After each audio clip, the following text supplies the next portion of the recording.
Senator, thank you for your interest in this question. Transgender medicine is a very complex and nuanced field with robust research and standards of care that have been developed. And if I am fortunate enough to be confirmed as the Assistant Secretary of Health, I would look forward to working with you and your office and coming to your office and discussing the particulars of the standards of care for transgender medicine. The specific question was about minors. Let's be a little more specific since you evaded the question. Do you support the government intervening to override the parent's consent to give a child puberty blockers, cross-sex hormones, and/or amputation surgery of breasts and genitalia? You have said that you're willing to accelerate the protocols for street kids. I'm alarmed that poor kids with no parents who are homeless and distraught, you would just go through this and allow that to happen to a minor. Yo, it's Man versus Wild Politics. It's your boy, Franchise, and the Sloth Aziz, huh? Because that's what it is, as is, slow and steady, wins the race. Unless, of course, you're going against me, then you're going to lose anyway. However, we are going at it again, at it again, at it again. We're trying to tame the wild, okay? And today, whoo, we got one. We got a doozy for us. So, just to speed you guys up, okay? So, new president, right? New president, new cabinet. New cabinet means new Secretary of State, new Secretary of Education, new secretaries of everything, right? So, now, and those people have to be vetted, okay, a little bit. Remember that Kavanaugh thing? I did not touch that girl. Something like that. So the Dems get their chance, you know, throw some softball moves. Hey, here you go. Do you love America? Yes, I do. Hey, here you go. Are you going to change laws? No, I'm not. You know what I'm saying? Are you a radical? No. And then the Republicans get their chance. And then that's when the real front begins. Well, when the other side does it, you know, as you see. If it was all Republicans last time, it would have been Kavanaugh. Hey, and it would have been wonderful. That girl probably wouldn't even came up. But then the Dems got their turn. So, now the shoe is on the other foot, as some would say. So now we got a Democrat needing to get his his cabinet solidified here and vetted and okayed.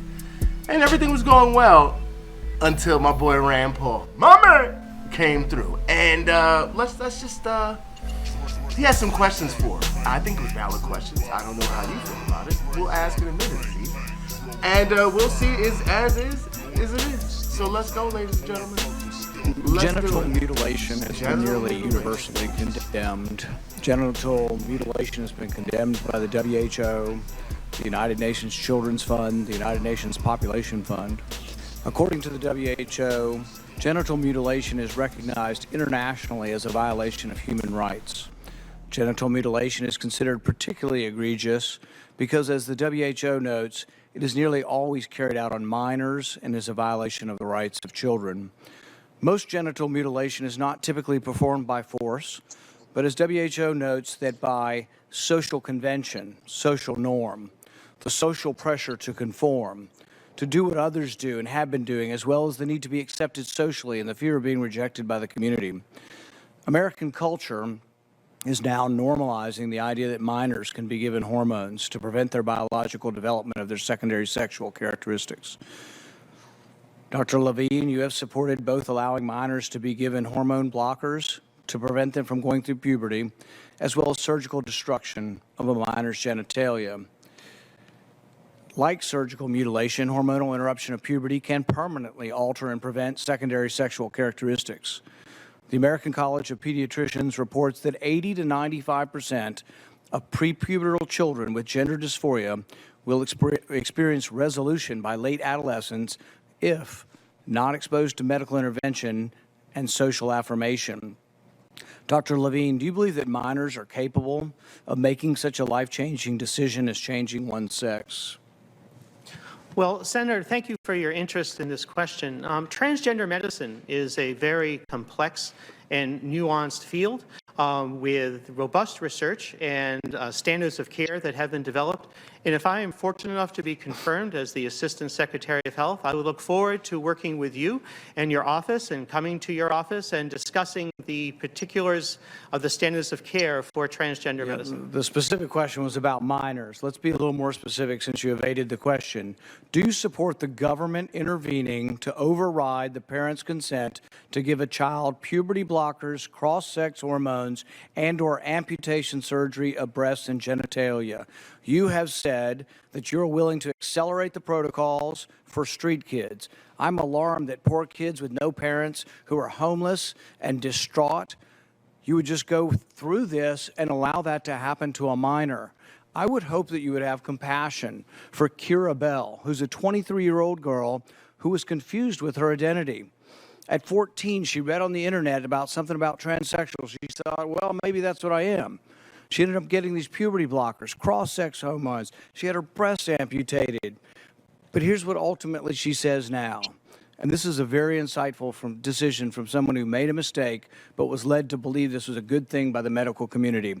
I made a brash decision as a teenager, as a lot of teenagers do, trying to find confidence and happiness, except now the rest of my life will be negatively affected, she said, adding that the medicalized gender transitioning was a very temporary, superficial fix for a very complex identity issue. What I'm alarmed at is that you're not willing to say absolutely minors shouldn't be making decisions to amputate their breast or to amputate their genitalia. For most of our history, we believe that minors don't have full rights and the parents need to be involved. So I'm alarmed that you won't say with certainty that minors should not have the ability to make the decision to take hormones that will affect them for the rest of their life. Will you make a more firm decision on whether or not minors should be involved in these decisions?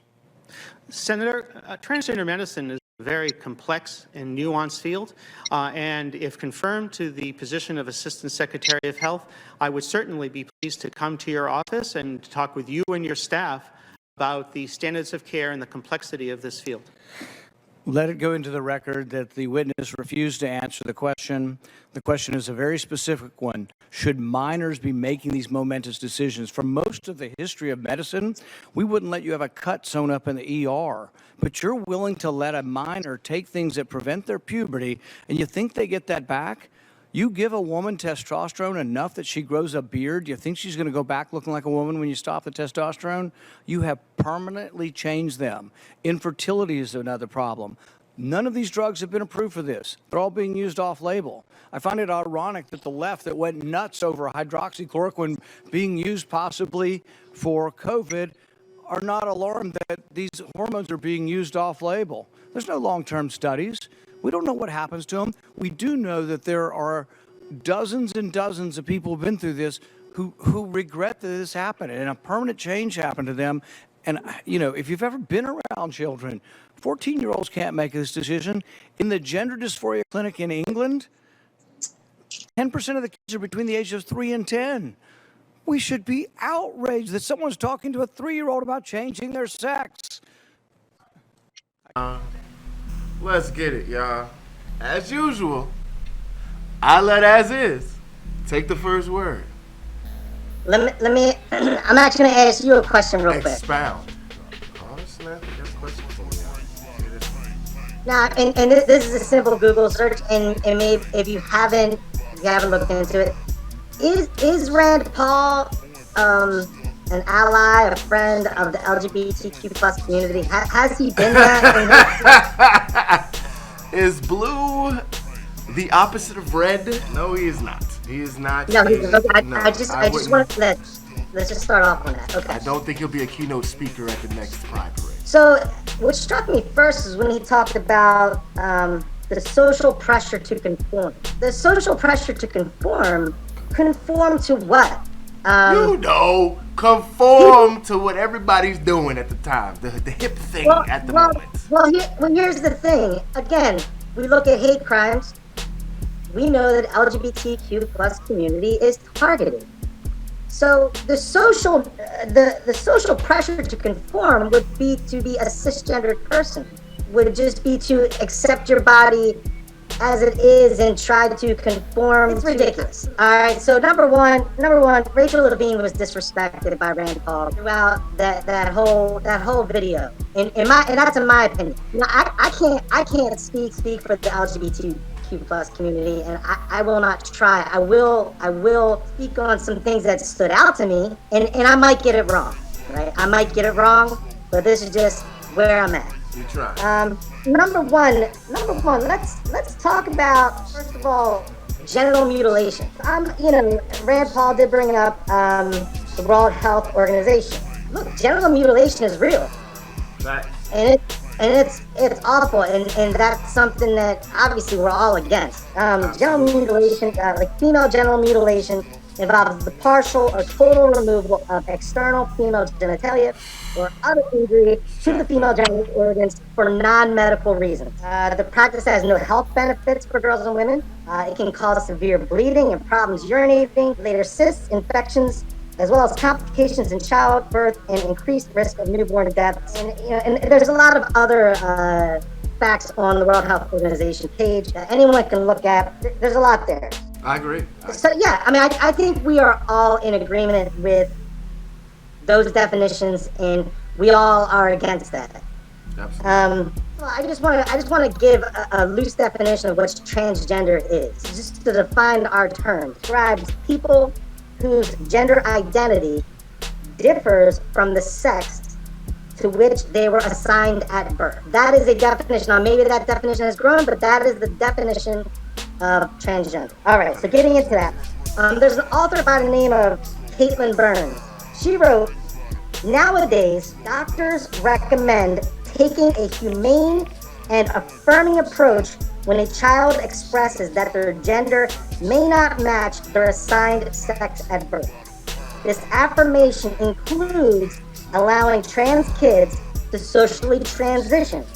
Example, using whichever name, pronouns, and clothing make them comfortable. As for medical interventions like puberty suppression or gender-affirming hormones like estrogen or testosterone, they are only recommended for adolescents who have been insistent, persistent, and consistent in their gender identity over long periods. The affirming model has been recommended by nearly every major American medical association, including the American Academy of Pediatrics, the American Medical Association, the American Psychological Association, the Endocrine Society, the World Professional Association for Transgender Health, the American College of Obstetricians and Gynecologists, and many others. And I bring this up because I respect doctors. I respect medical professionals. I am not a medical professional.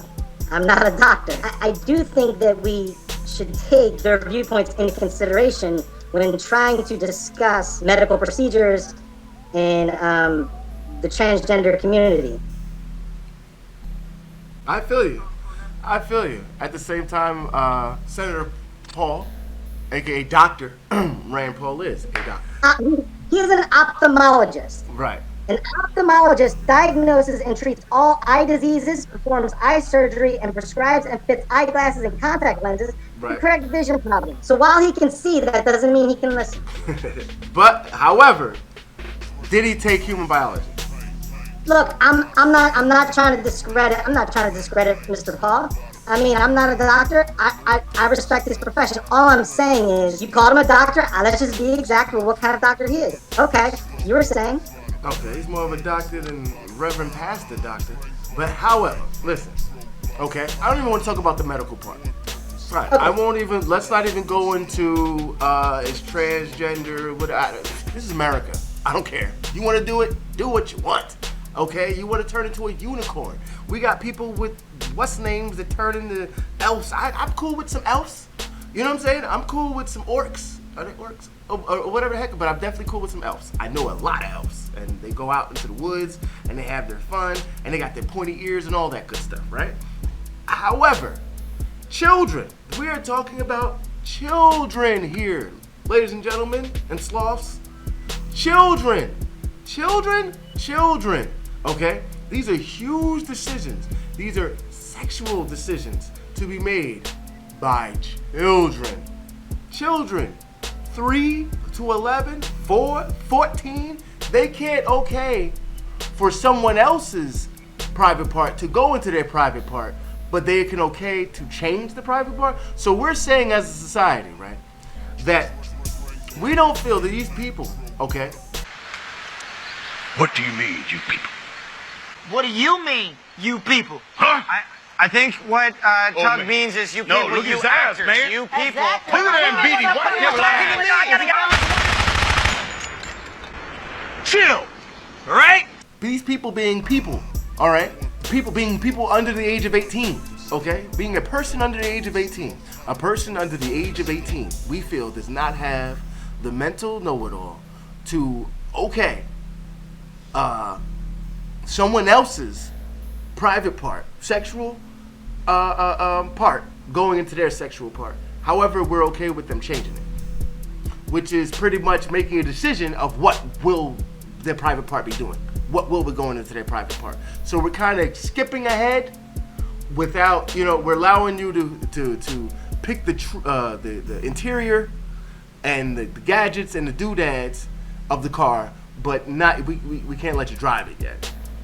But you can pick it all out and get ready to go. You can make all, even though we know as a society we feel that you're not ready in any way, shape, or form to drive this vehicle. We're gonna and we know nothing about driving, but we're going to let you do what you do. I think that is what we were talking about. Remember we were talking about the Proud Boy guy and how they be talking about the plus means pedophilia and things of that nature. This is why people say that. I'm not saying the plus does. I'm not saying this is what it is. I'm saying as a I prepare myself to say this. As a cisgendered man, okay? Okay? As a cisgendered man, I'm saying, okay, that this is a decision that is over their heads. And as a cisgendered man, I'm saying that in my ears, I hear it. Maybe I'm, someone needs to explain it to me. However, when cisgendered people like myself hear this, the plus meaning pedophilia gets credibility with us, because these are major decisions being made by children. Major sexual decisions being made by children. You just connected pedophilia to transgender? I did not say that. What I said was, as a cisgendered male, as a cisgendered American male, when I hear that we're gonna let 3-year-olds decide what their sexual bodies are and orientation is, it makes me think, why aren't they talking about giraffes and crayons? Who the heck is around this kid that this kid is so enthralled, not even enamored, just so enthralled and engaged and just so on their sexual preference and their sexual bodies. And we don't even want children thinking about that. We want them to think about, play with the toys or something. You know what I mean? You want to be a brony, be a brony. And maybe you grow out of it, or maybe you want to be a woman. Okay, cool. But learn first. You know what I mean? We don't let children pick their majors in college, in kindergarten, but we're letting them do it now. So what you're saying then, just so I'm understanding you correctly, is for a young child, you don't feel like their body should be altered at such a young age. Is that what you're saying? I didn't say that. I say they shouldn't be the first and last call of them changing their sex. If a parent wants to do it, hey, they're under the power of the parents. You know what I'm saying? Well, and obviously the parents hopefully is trying to do the best that they can for their child. Okay, and they've reached out, and the parent wants to do that, fine. But the kid just hey, and maybe the parents don't. No, they just talk about crayons and unicorns. Well, first of all, I don't know the exact stats on this, but I'm pretty sure that the percentage of children that are transitioning that are 3 years old is pretty small. Now, here's the other thing. Look, a lot of boys don't get to decide if they're going to be circumcised or not, right? Right. I mean, I'm curious. How does Rand Paul feel about that? Is Rand Paul sticking up for boys that don't want to be circumcised? He did That's say pretty he interesting said too. genital So, mutilation. I mean, he said genital mutilation. Just real quick. Just real quick. I like how he went straight to the female mutilation. He did not say female genital mutilation. He did not say male genital mutilation. He said genital mutilation. Okay, so genital mutilation comes. Some people feel that circumcision is. Okay, all right. However, guess what though?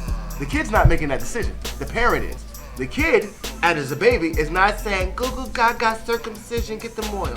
No, they're not saying that. Okay, that's not what they're saying. The parent is making that decision. Now, if it was the parents making these decisions, sure. But what I'm hearing, I mean, maybe I'm hearing it wrong, but maybe my gendered ears or the hairs are wrong. However, what I'm hearing is that not the parent should make the decision, but the child should make the decision. A huge decision. Let them think about it. Just put it in real terms. Would you allow a kindergartner up to a 7th grader to pick their major in college? Look, wait. You're going off into the weeds. So, at what age do you feel? Now, here's the thing. We're not even talking about those who are born with both genitalia. We're not talking about those who are intersex, right? So I mean, here's the thing. We could talk about the extremes, right? We could talk about the small percentage. But yeah, you gotta light one up. You'll be alright. That's the whole thing. Is I think that families, children. I think there's a lot of room for conversation. The one thing I don't want to do is I don't want to ignore medical professionals, ignore those who are way more educated on the subject than I am, who do these studies. Now, let me give you an example. In a 2015 survey of nearly 28,000 people conducted by the U.S.-based National Center for Transgender Equality, only 8% of respondents reported detransitioning, meaning they transitioned and now detransitioned. So again, 28,000 people did this survey, 8% of respondents reported detransition, and 62% of those people said they only detransitioned temporarily. The most common reason for detransitioning, according to the survey, was pressure from a parent, while only 0.4, less than 1%, 0.4% of respondents said they detransitioned after realizing transitioning wasn't right for them. On top of that, the result of a 50-year study, 1960 to 2010 survey, published in 2010, of a cohort of 767 transgender people in Sweden, found that about 2% of participants expressed regret after undergoing gender-affirming surgery. Sweden. Well, I'm giving you these examples. I'm giving you these examples of a study in the U.S. and Sweden because they're beautiful. Sweden. And the reason I'm giving you these studies is because it's important to look at the transgender community. And as we see, 0.4% of respondents said that detransitioning after realizing they regret it. I got two questions about that poll. How old were the people? I'm not sure. They didn't take it. I just want to say, I'm not going to say they didn't, but I would take into consideration. Like, I would take that if he was like, yeah, and that was those were all people who transitioned between the ages of 3 and 11. And only 8%, said they transitioned back, and of those 62% said it was pressure. I'd be like, all right, you know what? Okay, cool. But I have a reason to believe that a lot of those people were probably older. You know what I'm saying? Things of that nature. And then there's Sweden. Sweden's very different. Sweden's not America. So there's that. No, you're right. They got good healthcare. You're right. Yeah, and they wear coats, big coats in July because it's freezing. So everybody, you know what I mean? It's Sweden. Come on now. Really. But you get my point. I mean, we're just I was just looking. But no, I think you're right. I mean, I think if we had more time to look into this U.S. study of 28,000 people, I think if we were to look into it deeper as far as age, just look at demographics, I think we'd have a better understanding. And look, I said, as far as age, I definitely think there's a conversation to be had there. And that, as a cisgender, that's it. A lot of the time, the other side has been conditioned. The left has been conditioned to that, or the LGBTQ plus community has been conditioned like to react when cisgender say something as everything is hate. That was hate. No, sometimes we want to look out for people. You know, a lot of times, like with the bathrooms, again, it's not because we don't, no. It's about the cisgender guy using a loophole for him to go into a bathroom to look at chicks, okay? Here, we just trying to protect the children. That's it, protect the children, because just like tattoos, think about it, tattoos. Remember the whole whale tail and the whole tramp stamp? You know, how many people just can't stand they have a tramp stamp? You know what I'm saying? And some people regret it, and they say they regret it. Some people regret it, and they don't say they regret it, because that would be a double stab in the back. You know, a lot of people say a lot of crazy stuff and say, I wouldn't regret it. I have no regrets. That's a lie. Look, Anyone who has no regrets is a lie. I'm not gonna ask you to show your tramp stamp. All I'm saying is that, and look, I'm not even gonna call it a tramp stamp, right? It's a tattoo on your lower back. That's cool. I don't call you a tramp. But I think one of the issues is those in the LGBTQ plus community, a lot of just marginalized groups in general are very, look, man, they're attacked left and right. So when somebody who is a Republican, aligns as conservative on the right, says anything about a marginalized group, it's sort of suspect. It's like, where's this coming from? You know, I mean, let's not forget that when we look at murder, we look at suicide, we look at hate crimes, look at poverty. You look at the transgender, especially transgender people of black skin, black transgender folk.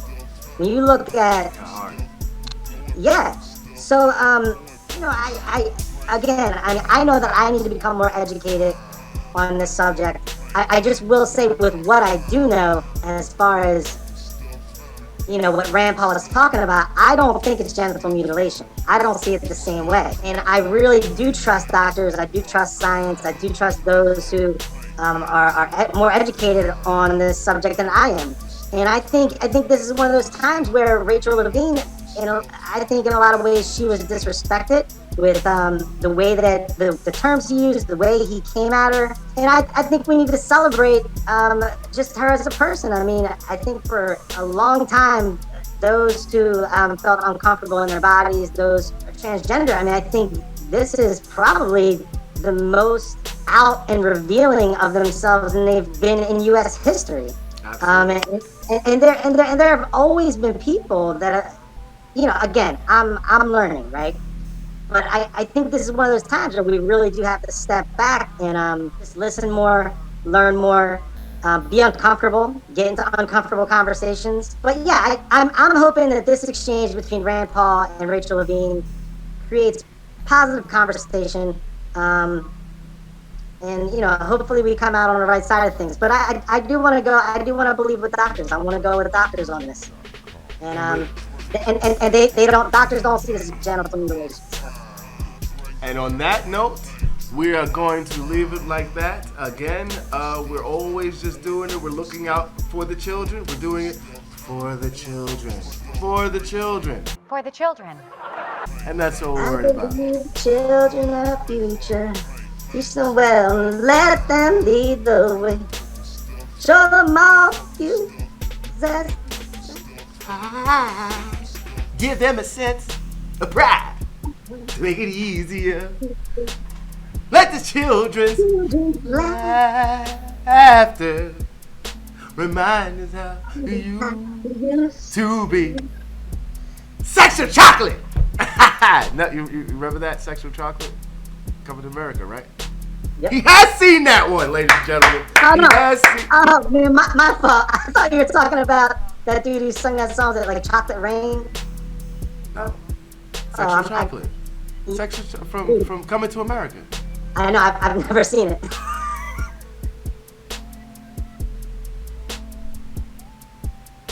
And now they're about to come out with a part 2, dude. I still haven't seen it. Yo, can I just tell you that I think Eddie Murphy's... Look, I think Eddie Murphy, I think he's groundbreaking, without a doubt. But when he just did that SNL, I don't know, maybe like a year ago or whatever, and everyone loved it. Overrated, man. I